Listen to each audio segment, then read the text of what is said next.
രാഹുലും വസീഫും ഒക്കെ 10-12 ദിവസമായി ഇപ്പോൾ വയനാട്ടിൽ തുടരുന്നവരാണ്. എല്ലാം നേരിട്ട് കണ്ടറിഞ്ഞവരാണ്. കൂടുതൽ പ്രതികരണങ്ങളൊക്കെ കേട്ടതാണ്. ഇപ്പോൾ പ്രശാന്ത് ആകട്ടെ നാട്ടുകാരനുമാണ്. നിങ്ങളെ സംബന്ധിച്ചിപ്പോൾ ഇന്നിപ്പോൾ പ്രധാനമന്ത്രി പറഞ്ഞ വാചകങ്ങൾ, ഞാൻ ആദ്യം രാഹുൽ മാങ്കൂട്ടത്തിലേക്ക് പോവുകയാണ്. രാഹുൽ, ഇപ്പോൾ പ്രധാനമന്ത്രി നടത്തിയ പ്രതികരണം ഈ കാഴ്ചകളൊക്കെ കണ്ട ശേഷം ഓരോ സ്ഥലത്തും അദ്ദേഹം ചെലവഴിച്ചത് പറഞ്ഞതിൽ നിന്നും ദീർഘമായ സമയത്തിലാണ്. ഇപ്പോൾ ക്യാമ്പിലാകട്ടെ 10-15 മിനിറ്റ് അദ്ദേഹം നിന്നു, ആളുകളെ കേട്ടു. അതിനുശേഷം അദ്ദേഹം വെള്ള സ്കൂളിലേക്ക് പോകുന്നു. അവിടെ അദ്ദേഹം 10-20 മിനിറ്റ് അവിടെ നിൽക്കുന്നു. ആ സ്കൂളിലെ കുട്ടികളുടെ അവസ്ഥ ഇപ്പോൾ എന്താണെന്ന് അദ്ദേഹം ചോദിച്ചറിയുന്നു. ആ സ്കൂൾ എങ്ങനെയായിരുന്നു നേരത്തെ എന്നുള്ള കാര്യം അദ്ദേഹം നേരത്തെ മനസ്സിലാക്കിയിട്ടുണ്ടെന്ന് വേണം കരുതാൻ. പിന്നീട് ഈ ചൂരൽമലയിലൊക്കെ 50 മിനിറ്റോളമാണ് അദ്ദേഹം നടന്നു കാണുമ്പോൾ അവിടെ ഉദ്യോഗസ്ഥർ കൃത്യമായി വിവരിക്കുന്നുണ്ട് എന്തായിരുന്നു ആ മേഖല, എങ്ങനെയാണ് അവിടെ രക്ഷാപ്രവർത്തനം നടത്തിയത് എന്നൊക്കെ. അതിനുശേഷം അദ്ദേഹം ഈ ബേലി പാലത്തിലേക്ക്, അതിനുശേഷം അദ്ദേഹം ഈ ആശുപത്രിയിലേക്ക് പോകുന്നു. അവിടെയും നേരത്തെ പറഞ്ഞതിൽ നിന്നും കൂടുതൽ ആളുകളെ കാണുകയും കേൾക്കുകയൊക്കെ ചെയ്തിരിക്കുന്നു. അതിനുശേഷം നടത്തിയ പ്രതികരണം ഇപ്പോൾ നമ്മുടെ മുന്നിലുണ്ട്.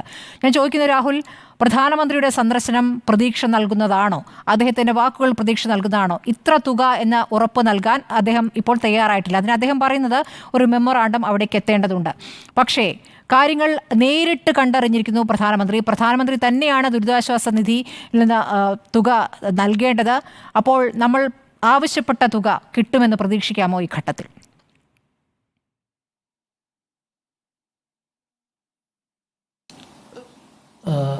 സ്മൃതി ഇവിടെ സൂചിപ്പിച്ചതുപോലെ ഈ ഉരുൾപൊട്ടലുണ്ടായ ദിവസം തൊട്ട് ഈ ദിവസം വരെ ഇവിടെ ഉണ്ടായിരുന്ന ആളുകളാണ് നമ്മളെല്ലാവരും.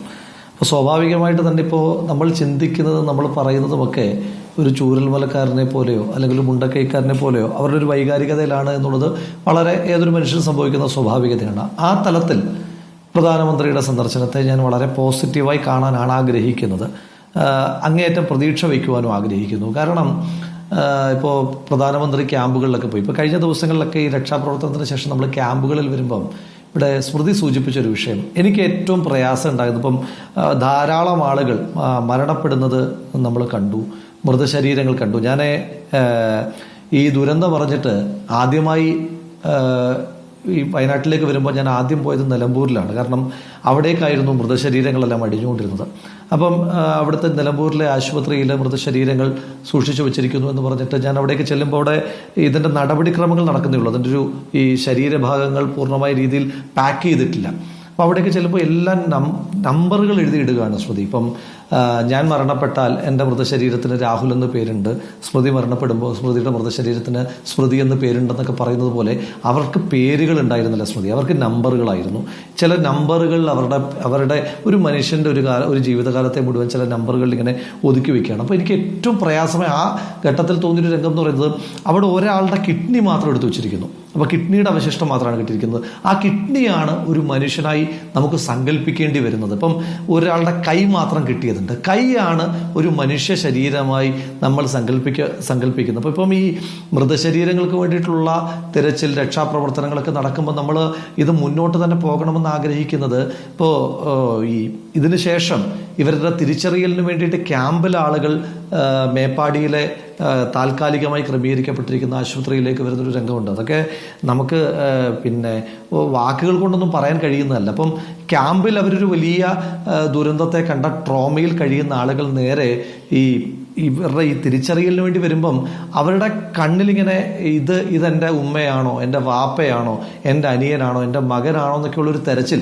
അപ്പം അതൊന്നും നമുക്ക് ഒരു പറഞ്ഞറിയിക്കാൻ പറ്റാത്ത ഒരുപാട് ഇമോഷൻസും ഫീലിങ്സുമാണ് ഇവിടെ കണ്ടത്. അതിനുശേഷം അതെല്ലാം ഞാൻ പറഞ്ഞത് അതെല്ലാം അങ്ങേറ്റം ഇൻറ്റൻസ് ആയിട്ടുള്ള നമ്മളെ ഭയങ്കരമായി വേദനിപ്പിക്കുന്ന, എനിക്കിവിടെ ഒരു അത്ഭുതമെന്ന് തോന്നിയത് മനുഷ്യന്മാർ മരണം കണ്ടങ്ങ് മരവിച്ചു പോയി സ്മൃതി. ഇപ്പം സാധാരണ ഇപ്പം നമ്മുടെയൊക്കെ നാട്ടിലൊരു മരണം ഉണ്ടായാൽ മരണമെന്ന് പറയുന്നൊരു വലിയ ചടങ്ങാണ് ഒരു നാട്ടിലെ. കാരണം ആ നാട്ടിലെ മുഴുവൻ ആളുകളും അവിടേക്ക് വരുന്നു, ആ ആളുടെ മരണപ്പെട്ട ആളുടെ ഉറ്റവരെല്ലാം കൂടെ ചുറ്റുമിരുന്ന് കരയുന്നു. അങ്ങനെയൊക്കെയുള്ളൊരു ഒരുപാട് രംഗങ്ങൾ ഈ മരണവുമായി ബന്ധപ്പെട്ടുണ്ട്. ഇവിടെ എന്ന് പറഞ്ഞു കഴിഞ്ഞാൽ ഇപ്പം സ്മൃതി തന്നെ ശ്രദ്ധിച്ചിട്ടുണ്ടാകും, അല്ലെങ്കിൽ പ്രേക്ഷകർ ശ്രദ്ധിച്ചിട്ടുണ്ടാകും, ചൂരൽമലയിൽ ഇത്രയും പേർ മരണപ്പെട്ടിട്ട് കരഞ്ഞുകൊണ്ടിരിക്കുന്ന ആളുകളുടെ എണ്ണം കുറവാണ്. കാരണം ഒന്നാമത്തെ കാരണം അവരുടെ ഉറ്റവരും മരണപ്പെട്ടു. രണ്ട്, ഈ മരണം കണ്ട് ദുരന്തം കണ്ട് ഈ കരച്ചിലെന്നൊക്കെ പറയുമ്പോൾ അതിനകത്തൊരു വികാരം ഉണ്ടല്ലോ, ഒരു വൈകാരികത ഉണ്ടല്ലോ, അതും കടന്നൊരു മരവിപ്പിന്റെ അവസ്ഥയിലായിരുന്നു ഇനീഷ്യൽ ഡേയ്സിൽ ആ മനുഷ്യന്മാരുണ്ടായിരുന്നത്. പറഞ്ഞു വന്ന പോയിന്റ്, ഇന്നിപ്പോൾ പ്രധാനമന്ത്രി കുട്ടികളെ കണ്ടു. ഇപ്പം നമുക്ക് ഏറ്റവും പ്രയാസമുണ്ടാകുന്ന മൊമെന്റ് സ്മൃതി, നമ്മൾ ക്യാമ്പിൽ പോയി കുട്ടികളുമായിട്ട് സംസാരിക്കുമ്പോഴാണ്. അപ്പം നിങ്ങൾക്കൊക്കെ മലയാളികൾക്കെല്ലാം പരിചയമുള്ള മൃദുല എന്ന് പറയുന്ന കുഞ്ഞുമിടുക്കി. അപ്പോൾ അവൾ ചെല്ലുമ്പോഴെല്ലാം ആര് എന്ന് കഴിഞ്ഞാൽ നന്നായി വിശേഷങ്ങൾ പറയും. പക്ഷേ അവൾക്കുണ്ടായിട്ടുള്ള സ്വകാര്യമായ നഷ്ടം ഉണ്ടല്ലോ, അതവൾക്ക് തിരിച്ചറിയപ്പോൾ നമ്മളൊക്കെ ചെല്ലുമ്പം വളരെ സന്തോഷത്തോട് കൂടിയിട്ട് അവൾ വർത്താനം പറയും, പിന്നെ അവളുടെ കഥകൾ പറയും, സ്കൂളിലെ കാര്യങ്ങൾ പറയും. പക്ഷേ അവൾ കടന്നു വന്നിട്ടുള്ളൊരു വലിയ സങ്കടക്കടലുണ്ട്.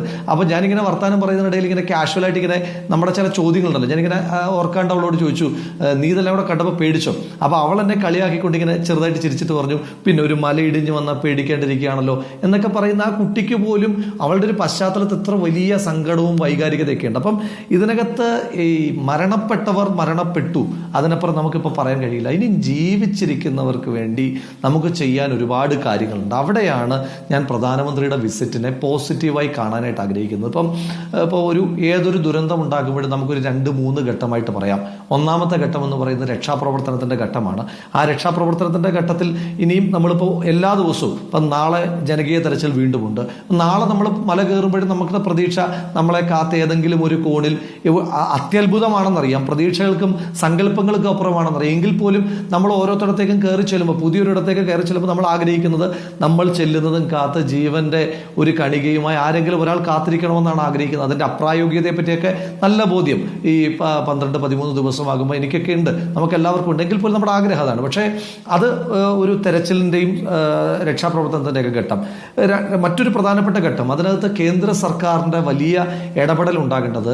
ഇപ്പം നമ്മൾ ഈ ഒരു ദുരന്തം ഉണ്ടാകുമ്പോൾ ഇപ്പം നമുക്കെല്ലാവർക്കും യാഥാർത്ഥ്യ ബോധത്തോടു കൂടി സംസാരിച്ചാൽ, ഇപ്പം ചൂരൽമലയും മുണ്ടക്കയും ഒക്കെ നമ്മളിപ്പോൾ ചർച്ച ചെയ്യുന്നത്, അടുത്തൊരു പ്രധാനപ്പെട്ട ചർച്ച ചെയ്യുന്നത് വരെയാണ്. ഇപ്പം സ്മൃതിയുടെ ചാനലിന്റെ എയർ ടൈം ആയാലും നമ്മുടെ കേരളത്തിന്റെ ഫോക്കസ് ടൈം ആയാലും ഒക്കെ അടുത്തൊരു വാർത്ത വരുന്നത് വരെയാണ് ഇതിന്റെ ആയുസ്. പക്ഷേ അതങ്ങനെ ഉണ്ടാകാൻ പാടില്ല. ഇപ്പോൾ ഓരോ ദുരന്തം ഉണ്ടാകുമ്പോഴും, പെട്ടിമുടിയിൽ ഉണ്ടായപ്പോൾ, കവളപ്പാറയിൽ ഉണ്ടായപ്പോൾ, ഇവിടെ പുത്തുമലയിൽ ഉണ്ടായപ്പോൾ, ഓരോ സ്ഥലത്തും ഉണ്ടാകുമ്പോൾ നമ്മൾ ഇനിയൊരു ദുരന്തം ഉണ്ടാകാൻ പാടില്ല എന്ന നമ്മുടെ ഒരു വാമൊഴി മാത്രം പോരാ. നമ്മൾ തിരിച്ചറിയേണ്ടുന്നൊരു യാഥാർത്ഥ്യമുണ്ട്. കേരളം എന്ന് പറയുന്നത് ഒരു നാച്ചുറൽ ബോംബായി മാറിക്കൊണ്ടിരിക്കുകയാണ്. നേച്ചർ ഒരുക്കുന്ന ഒരു ബോംബ് കേരളമായി മാറിക്കൊണ്ടിരിക്കുക. അപ്പോൾ ഭയങ്കര സെൻസിറ്റീവാണ് കേരളം. അപ്പോൾ ആ സെൻസിറ്റിവിറ്റി മനസ്സിലാക്കിക്കൊണ്ട് ഇവിടെ കേന്ദ്ര കാലാവസ്ഥ വകുപ്പിൻ്റെയും സംസ്ഥാന കാലാവസ്ഥാ വകുപ്പിൻ്റെയും അതുപോലെ കേന്ദ്ര ദുരന്ത നിവാരണ വകുപ്പിൻ്റെയും സംസ്ഥാന ദുരന്ത നിവാരണ വകുപ്പിൻ്റെയും അതുപോലെ തന്നെ ഇപ്പോൾ കുസാറ്റിലേക്ക് കാലാവസ്ഥാ വ്യതിയാന ഡിപ്പാർട്ട്മെന്റ് അത്യുഗ്രമായി പ്രവർത്തിച്ചുകൊണ്ടിരിക്കുന്ന ഡിപ്പാർട്ട്മെന്റുകളാണ്. കേരളത്തിലും കേന്ദ്രത്തിലുമുള്ള പ്രധാനപ്പെട്ട അത്തരത്തിലുള്ള ശാസ്ത്ര സാങ്കേതിക സർവകലാശാലകളിലെ ഡിപ്പാർട്ട്മെന്റുകളും എല്ലാമായിട്ട് ചേർന്നിട്ട് ഒരു ഇമ്മീഡിയറ്റ് റെസ്ക്യൂ ചെയർ അല്ലെങ്കിൽ ഒരു പ്രിവെന്റീവ് ചെയർ, റെസ്ക്യൂ അല്ല നമുക്ക് ആവശ്യം, പ്രിവെന്റീവ് ചെയർ കേരളത്തിന് ആവശ്യമാണ്. പ്രധാനമന്ത്രിയുടെയും കേന്ദ്ര സർക്കാരിൻ്റെയും പ്രൈമറി ഫോക്കസ് ഉണ്ടാകേണ്ടുന്ന വിഷയം അതാണ്. കാരണം നമ്മളൊരു ദുരന്തം ഉണ്ടാക്കിയിട്ട് ഇത് L3 ഗ്രേഡിലേക്ക് ഉയർത്തണം അല്ലെങ്കിൽ L4 ആയിട്ട് മാറ്റണം എന്നൊക്കെ പറയുന്നതിനപ്പുറം ദുരന്തം ഉണ്ടാകാതിരിക്കാനായിട്ടുള്ള ജാഗ്രത, പ്രിക്വേഷനാണ് ഒന്നാം ഘട്ടം. രണ്ടാം ഘട്ടം വളരെ കൃത്യമായി പറയാം. അത് ഞാൻ പറയുമ്പോൾ ഇപ്പോൾ എൻ്റെ നാട്ടിൽ ഇവിടെ നിന്ന് കിലോമീറ്ററുകൾക്ക് അപ്പുറമാണ് നമ്മൾ ഈ ഇരിക്കുന്ന ആളുകളുടെ എല്ലാം.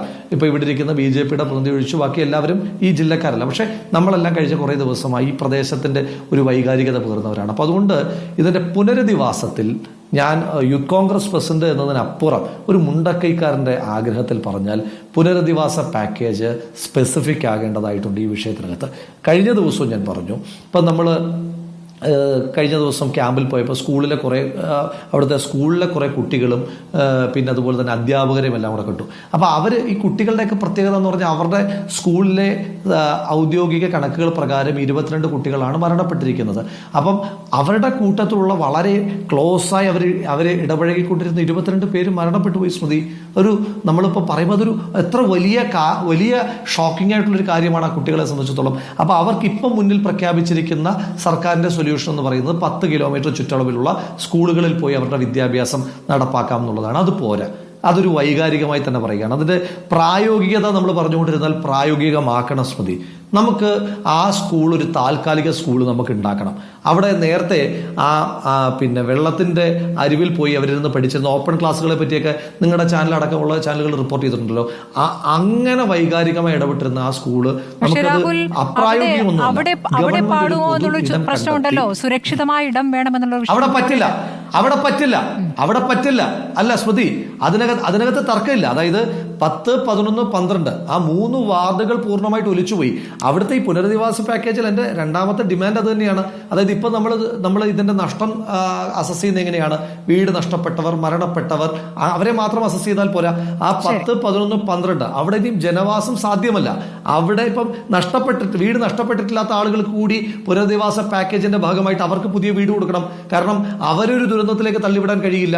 ഇപ്പം അവിടെ നിൽക്കുമ്പോൾ ഇപ്പൊ ഒന്നാമത്തെ പൊട്ടൽ കഴിഞ്ഞ് രണ്ടാമത്തെ പൊട്ടൽ ഉണ്ടായല്ലോ. അതായത് അവിടുത്തെ മലകൾ അത്ര സെൻസിറ്റീവ് ആണെന്ന് ഒരു ദിവസം കൊണ്ട് തന്നെ തെളിയിക്കപ്പെട്ടിട്ടുള്ളതാണല്ലോ. അതുകൊണ്ട് അവിടെ സാധ്യമല്ല.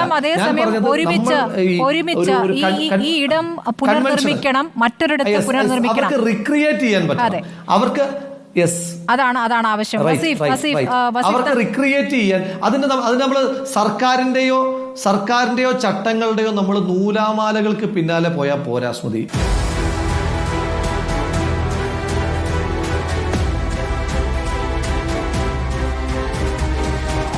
ഡിബേറ്റ് വിത്ത് സ്മൃതി പരുത്തിക്കാട്.